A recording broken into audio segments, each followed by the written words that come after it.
Mike's back again. I've lost track of how many reviews. I've probably done about 20.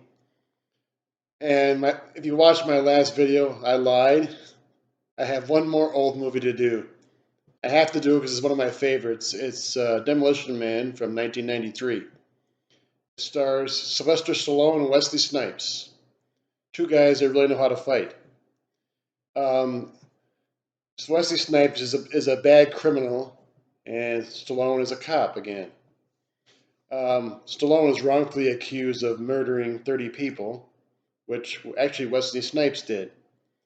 And this movie takes place in the future, and they're both frozen, and they wake up 30 years later.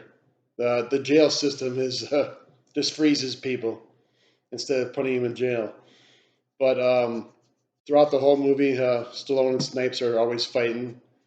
It's like nonstop action. I loved it. I give it about 9.5 out of 10 because it's one of my favorites. It was also rated R, mostly for violence and some swear. So, subscribe and like.